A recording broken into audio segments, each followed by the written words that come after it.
Okay, just a quick overview about the note catcher. So this is meant for either paper pencil or if you're a digital person. If you are a digital person, you can just make a copy of this and store this in whatever file you'd like. If you're a paper pencil, you can print it. I do unpack using the teacher guides generally. If you are an instructional Imagine Learning classroom, we also have some digital pieces too. So you could paper, pencil, or digital. It's a personal preference. We also have any resources that we use. We go ahead and we link in the resources area. All right. So as far as the organization going from top to bottom, this is our agenda for the day. So you can expect, the first maybe 5 minutes will be a welcoming and opening. And usually I try to put like some vocabulary in here because we know it's such a high leverage component in reading. Then we'll do, so you can expect that to be first. Then we'll do a unit overview. We'll do backwards planning. We'll go through learning targets. You'll see a lesson in action, and then we'll wrap up with some key points and next steps. So this is kind of always our cadence.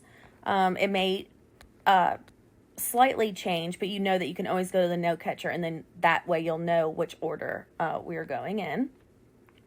And then here at the bottom, there's like these 4 quadrants, right? Quadrant 1, quadrant 2, 3, and 4. And no matter what I'm doing in this note catcher, whether I'm backwards planning or looking at learning targets, I'm kind of always thinking about these 4 things as a teacher because I know I need to get in front of them. The first and most important is excitement and joy. What can I keep students excited about? What can I make them joyous about? Any like localized ideas could go here. Like any incentives, anything with leadership, like student leadership. Kids love that. So they want to own their own learning. So I would put ideas here. Anything that I think is going to be like challenging concepts for students, I just kind of go ahead and list here. And that way I can either brainstorm with someone or I can talk with my TD teacher or my EC or whatever I need to do. I need to go ahead and get in front of these ideas. So I take that. Any logistical considerations. I mean, this could be anything from like, hey, get a whole bunch of informational books going on. This could be like make copies here. Oh, I'm going to have to think about these groupings. Anything could happen, and we keep those kind of here. And then any kind of scaffolds or supports you think you're going to need, just so that everybody has access. I always like to start with the PACE toolkit here, and then work from there. And then, of course, at the bottom, I'm always going to have helpful links. For example, did you know that you have an ebook? The teacher manual is an ebook or a PDF in Imagine Learning Classroom, as well as student books. I also have pacing calendar, and this is the first note catcher I'm making, so I'm sure over the year it's going to grow and mature based on feedback from you. So email me if you have any additional requests for this particular piece. Hi everyone, I'm Danielle Prysick right now, and I am live with my family hanging out at the Pineville branch of Atrium Health. The starting point of all human rights. Just kidding. While Atrium Health isn't exactly the start of human rights, we do have a local historical figure, Dr. Annie Alexander. She blazed a new path for future women when she became the first licensed female physician to practice in North Carolina in 1885, going against all the cultural and social norms of the time. Dr. Alexander had medical privileges at both St. Peter's Hospital and Presbyterian Hospital, forerunners of today's Atrium and Novant Health. Sometimes we think about advocating for human rights in distant lands, but here in Charlotte, we have many historical figures that did just that. In your note catcher today, I have included a brochure of Charlotte's Trail of History. Having students connect to their local community is a great way to empower and bring our literacy work to life. One way you can do that is to challenge students to use their UDHR and see which rights on the brochure were being advocated for right here in our own community. It's also a great activity to give families. Who knows what kind of connections our community can make. Speaking about community, we need to make sure all of our students are getting access to that vocabulary. One way to do this is a simple back-to-back drawing activity. You'll divide students into pairs and direct each pair to sit back-to-back. You'll give a simple photo or drawing to one person in the pair. These pictures happen to be our academic and debate-specific vocabulary. Talk about being strategic, and provide the other partner with a paper and pencil. Ask the first person to describe their photo to their partner, who will draw it based on their partner's descriptions. This activity helps students become more aware of their own communication skills, as well as how other people interpret things. It's a great way to help students identify differences in perspectives, front load or reinforce vocabulary, and really helps with later writing description. Remember, speaking is the precursor to writing. So let's get that right first. All of these activities and resources are located in your note catcher. Now, on with today's PLC session. It is now our time to look at the upcoming unit together. In this section of today's PLC, we will be focusing on the big ideas across both the module and additional language and literacy block. All right, whenever we start a new unit, we want to go ahead and just read the unit overview. The unit overview in your book is 202, or the digital link in the note catcher. So when we're reading for the unit overview, we're going to be looking for what the verb the students are going to be able to be doing and the skill they're going to be doing, and we highlight that. So, for example, the verb is read Esperanza. The verb is make connections to the UDHR. All right, so go ahead and in the unit overview, highlight the verb and skills that students will be doing in the unit. Go ahead and pause this video now.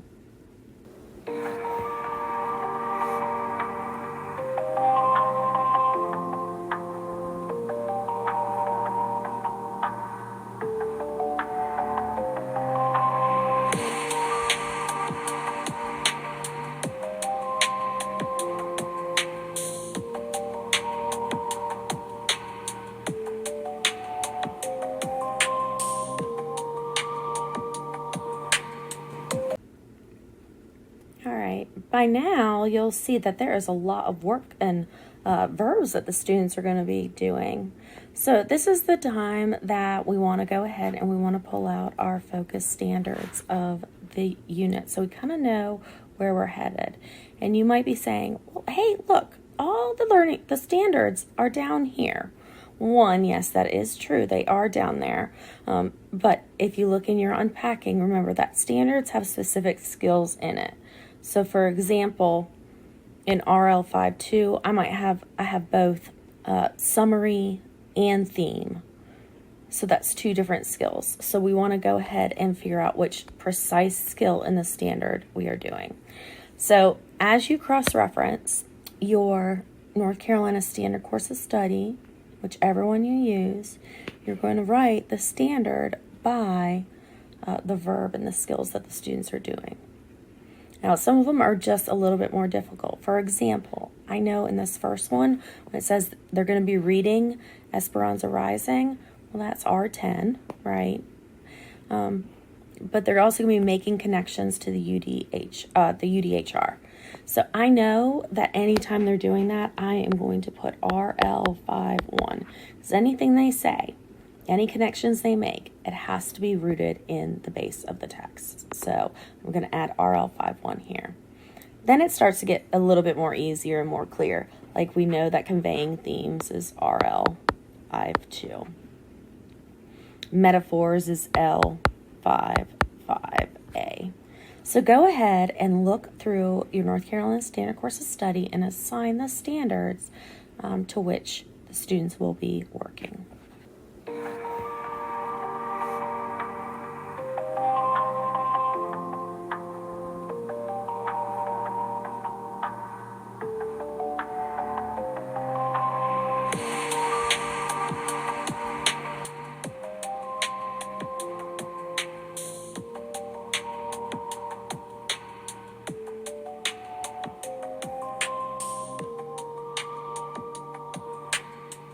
All right, so now that you have listed your standards, what's really cool is that all of these are working together as they should. We never really do a standard in isolation because texts don't read that way. But we should start to see these pieces evidence in their writing for 5.3. So that'll be really, really neat to see.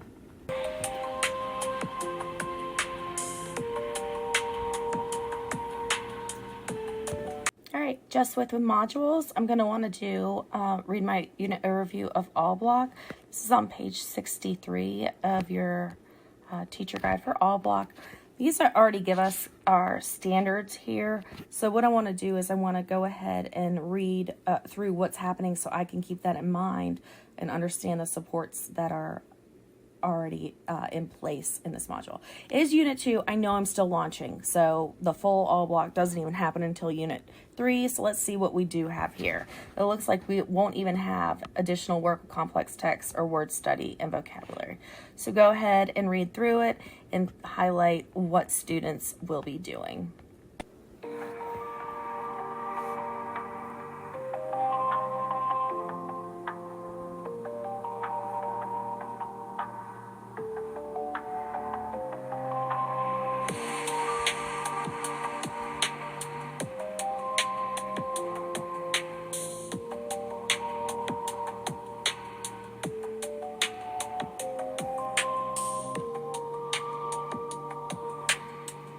All right, so we have some exciting things happening with the fluency passages. It's actually an excerpt from Esperanza Rising, so that'll be really, really helpful. And not only that, but I'm going to be looking for students that could use a little extra help with finding the meaning in text and language structures. We're also going to be focusing on self-correcting, so that will be really helpful. I know in independent reading that we are going to be looking at research text. So that one of my logistical quadrants, I might write something like get my research text together based on these topics, as well as free choice text. These weeks, we are going to be really talking about responding to reading with our prompts. We're going to be looking at vocabulary and our vocabulary logs and how to share their learning. So that's when we talk about oracy and talking about what we learned. That's an exciting week. I'm really excited about writing practice as well. A lot of students don't feel comfortable with writing. So here is a great goal setting for writing fluency and stamina. And they discuss and practice strategies. So this is really going to help me launch the year successfully, especially before I get into Unit 3, where I know historically we're going to have lots of writing. Oh, and look, the use of subjects and predicates to form complete sentences. So I'm going to keep my eye out for these things.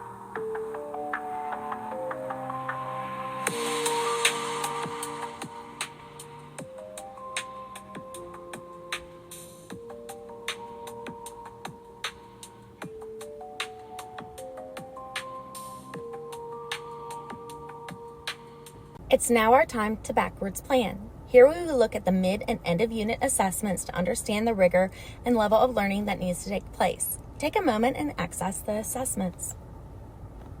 All right, the first thing we want to do is set up a note-taking system for our assessments, because what we're going to do now is we're going to look at how, what skills the students need to have for the mid and end of unit assessments. So I'm going to use our planning document. You can use whatever best suits you. And for each one, we're going to need to take notes about what the students need to be able to know and understand, and what they actually have to be able to do. So if you are, you've seen this before, it's called the CUD. It's what they have to know and understand and be able to do. And we're going to want to set that up, these notes, for both the mid-unit assessment. So I'm just going to put mid-unit here, and then down here I'll put the end-unit assessment. So this is where I'm going to generate the skills that they have to be able to know, understand, and do the CUD. So I'm going to start with my mid-unit assessment first. All right, and I like to use these pages. These link to ILC already, so I can see it together, but I like to see all of my options, and I felt like this has the best point because it has the answer keys, it's concise, it gives me all my options of tips on how to score and things like that. So if I wanted to do it in Mastery Connect, I could do it. So I always like to start with these pages. Of course, this is a personal preference. At the top of each one of these, it'll tell you the standards we're looking for. So what I like to do is for each one, I like to think, what do they have to know, understand, and be able to do? So in order to do this, we're going to start with the actual standard, right? So it says it's RL52, but remember what we talked about before. There's there's certain skills in RL52 that we can break apart. So if I'm looking through this question 1, what happened in the first section of the text? Briefly describe the situation using the chart below. So my italics is what the students have to be able to do. So they have to be able to take an event or situation, and they have to be able to provide details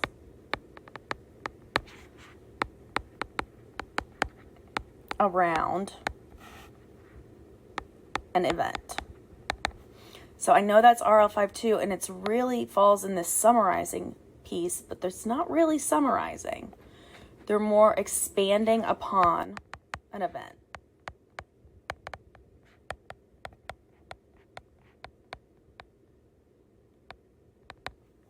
They're not quoting accurately, but they still are explaining what the text says. So there's kind of pieces of RL51 there. So when I do this work, I go back to my note catcher, and they have to be able, and they have to be able to elaborate or expand upon a an event.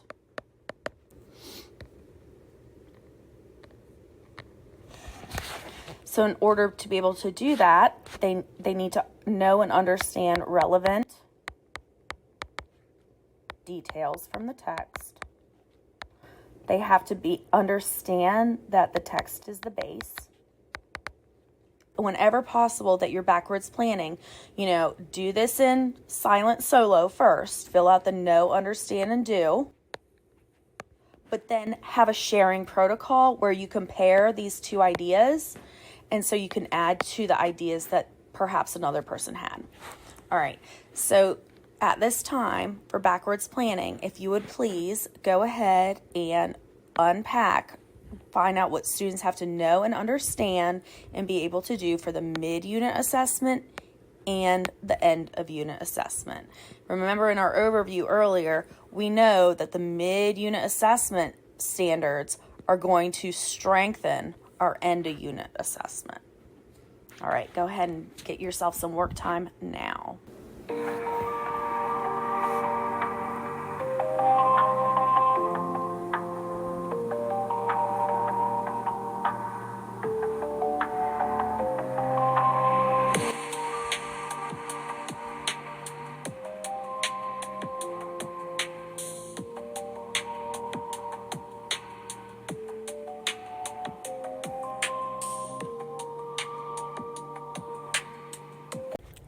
All right, so when you get done with your know, understand, and do, and you've talked with your colleagues, you may end up with something that looks like this. A laundry list of things that the kids have to be able to do, that's good, and key understandings that they need to know and understand in order to accomplish these tasks. So with this in mind, these are the pieces that are going to drive our next steps in backwards planning through the learning targets. We're now going to look over the learning targets for the unit. Here's where we're going to make a connection between activities and learning goals, as well as unpack key standards and tasks in both modules and the additional language and literacy block. We do this by asking ourselves, how does what shows up in the assessment show up in the unit tasks?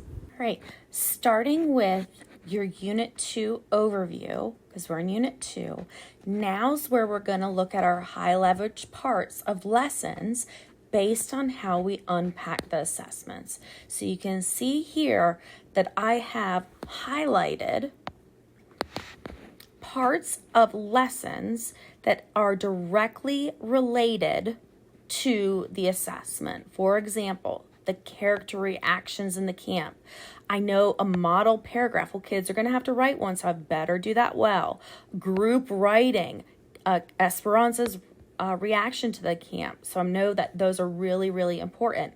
And I also look across and I look at my ongoing assessment. How will I know that kids are getting it before the mid-unit assessment? And I highlight those that are directly aligned with my assessment that I just did. So I'm going to do that for all the lessons. You can see I've started the work until I get to my mid-unit 2 assessment. And then I'm going to start looking at now what lessons from the mid-unit 2 assessment on support the end of unit assessment. And I'm going to go and highlight those as well. For example, I'm now shifting my gears from the mid-unit, know, understand, and do, to the end of unit, know, understand, and do. And I'm highlighting those high leverage pieces. Do this now for all of unit 2, pieces of the lesson that we can assess and confer with students before they get to the mid or end of unit assessment.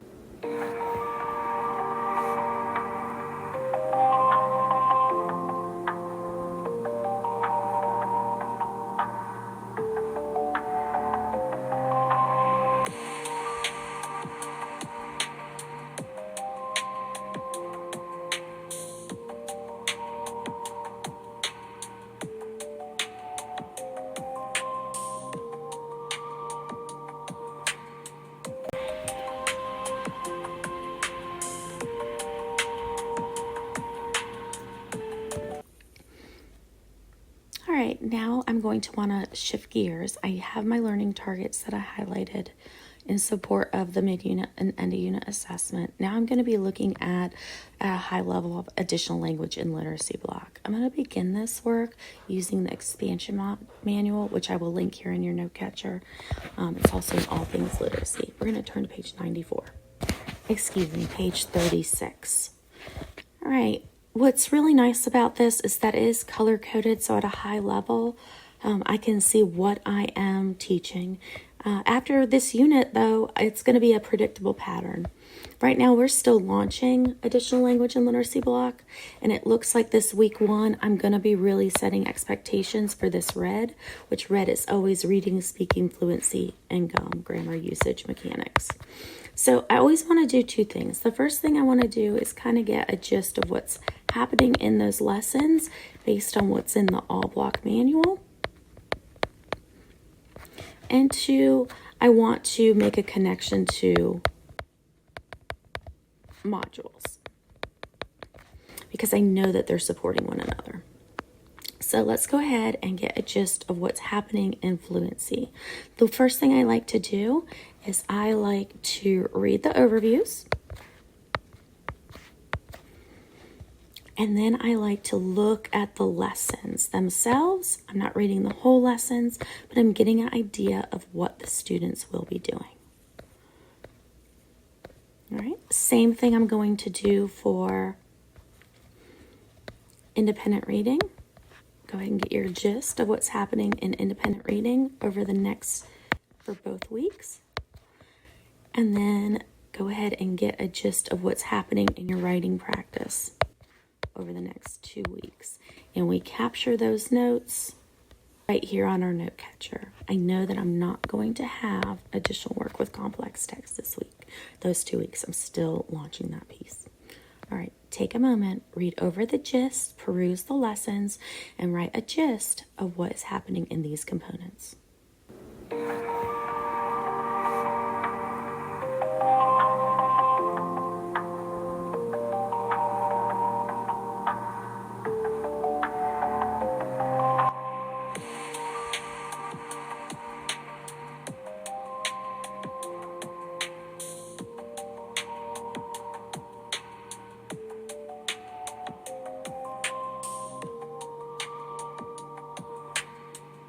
All right, after you read over and perused the lessons to find the gist, you're probably seeing, oh goodness, they are reading Los Cabellos in Esperanza Rising.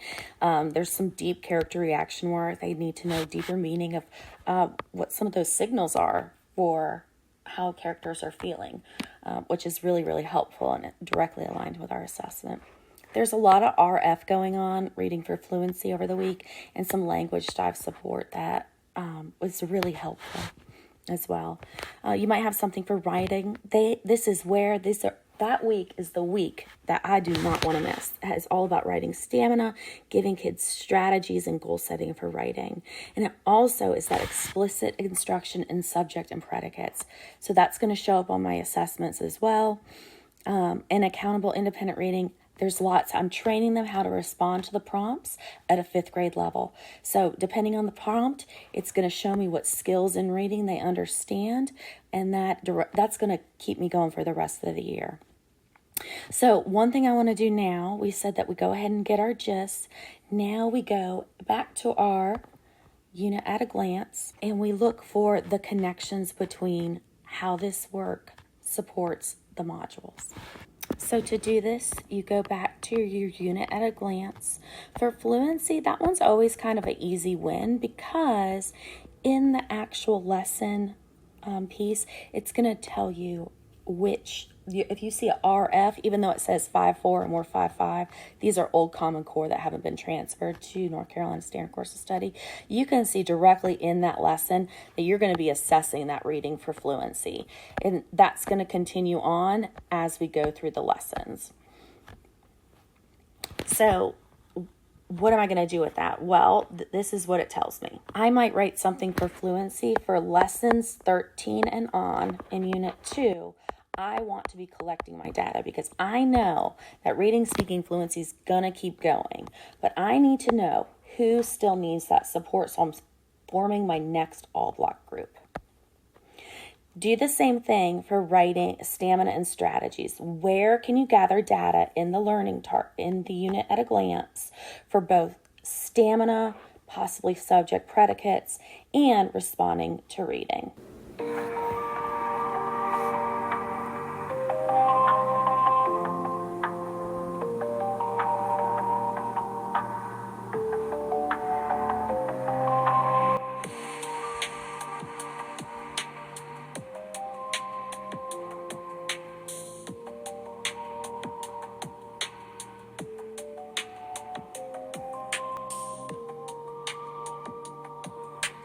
All right, and you may have something like the writing stamina is going to be all at the end of Unit 2.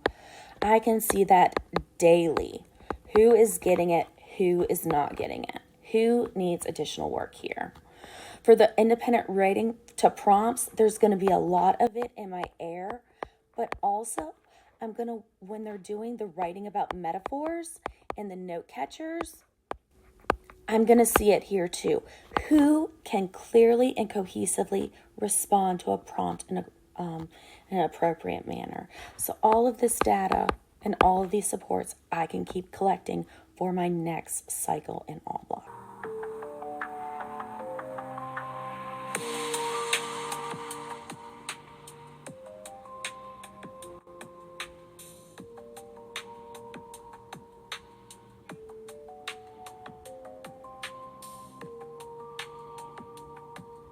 It's now our time to watch a modeling of a key piece of a lesson, experience a student task, or practice scaffolds, on-ramps, and supporting all learners, including above grade level students. This portion is based off of past trends or frequently asked for models. One thing I want to model this week is slowing down with some of this metaphor work. Metaphors is a really hard concept for all students. So it's important to take time to build strategies in order to answer these types of higher level questions. For example, in Unit 2, Lesson 2, there's this small piece in the lesson on page 237 that has students find the sentence in the book, independently consider what it means, discuss with their triad, and record on their questions sheet. One of the ways to really get kids to slow down and unpack a metaphor is through visualization and teamwork. All right, so to begin this work, each student will need a different color marker. This ensures that all students are contributing to the work. For example, on this poster here, you can see that each student sign their name using a different color marker. They then found the quote or phrase in the book along with any quotes that support or provide context around what the metaphor means. It's still important that students, one, independently consider what it means. So they'll want to think. After they think, they discuss using the color of their pencil. For example, this student, Sabrina, really looked at the word wave, and she realized that was a talking point for her. They then worked together to make a visual of what that metaphor is representing. So a wave of emotions, along with it was that time of year.